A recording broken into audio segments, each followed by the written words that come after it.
night 6 of 6, with 51 clinical hours already logged in the books. As I'm walking into shift, I'm thinking of all the extra things that I have to do. The grand rounds lecture I'm giving in 3 weeks, the schedule that still needs to be made, the numerous emails from medical students with questions about the upcoming residency application cycle that still need to be responded to. The doors of the ED open, and on there, a big sign with capital letters that says, "Do not enter." Underneath, only clinicians treating ED patients permitted past this point. It serves as a reminder that everybody, patients and hospital staff alike, are doing everything they can to avoid the place that I've spent the most time in the past week, the emergency department. It's eerily quiet. There's no one in the lobby and no one in the shock resuscitation unit, or what we belovedly call the shrew. But I put my armor on anyway. N95, surgical mask, face shield, and I prepare myself for the battle that is inevitably to come. As I take sign out from my colleague, the telemetry phone rings. I answer. "This is University Hospital, MD 2104. Go ahead with report." I can sense the angst in the paramedic's voice as he tells me about multiple trauma victims that are on their way. I call out through the hospital system. "Trauma stat, multiple GSWs, ETA 5 minutes. And off to the shrew I go. From 0 to 6 patients instantaneously, and numerous support staff in the shrew, all to take care of them. So what is it like to be an ED resident in the era of COVID? Particularly in a city that's not considered a hotspot? Crime is up, with more penetrating trauma than usual. Accidental overdoses on opioids are up, leading to more buprenorphine prescriptions than I've ever given before. Intentional overdoses are up, as patients struggle with their mental health in the setting of unemployment, food scarcity, and even homelessness. Of the 6 patients that showed up, 2 immediately go to the operating room. Another 2 go to the CT scanner for imaging, and 1 goes swiftly to the pod because he's not in critical condition. But for the final patient, I call time of death after giving multiple units of blood product, intubating the patient, and performing an ED thoracotomy. He was 16. The social worker finds me and hands me a purple Post-it note with his mother's information. I brace myself to call her. As I deliver the worst news that she will ever hear in her life, her sobs become unforgettable.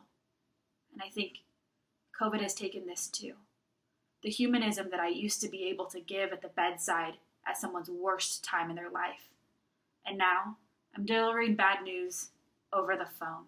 No sooner do I hang up the phone and I get another 2 calls from EMS, both for cardiac arrest in the field that did not have return of spontaneous circulation. The death toll rises as I call time of death again for 2 patients that I've never seen. I can't help but wonder, were these patients having chest pain and afraid to come to the emergency room because of COVID? Were the unintended consequences of stay-at-home orders the reason for their death? I throw the thought away. Not because it's not important to understand, but because there are now 9 new, stable patients waiting to see me in the pod, with chief complaints from abdominal pain to dizziness to frequent falls. I have to press on. As I'm catching up on documentation, I look over to the charge nurse desk, where he's trying to wake up a patient on EMS's gurney that will not respond to ammonia salts. Back to the shrew I go. The patient had ingested over 200 of his antihypertensive medications in addition to benzodiazepines, all within 30 minutes of arrival in an attempt to kill himself. I move swiftly to get the patient intubated and throw down a gastric lavage tube, something I've never done before, but I figure it out. As I'm literally pumping his stomach, I think of how rarely indicated this procedure is and how archaic it feels.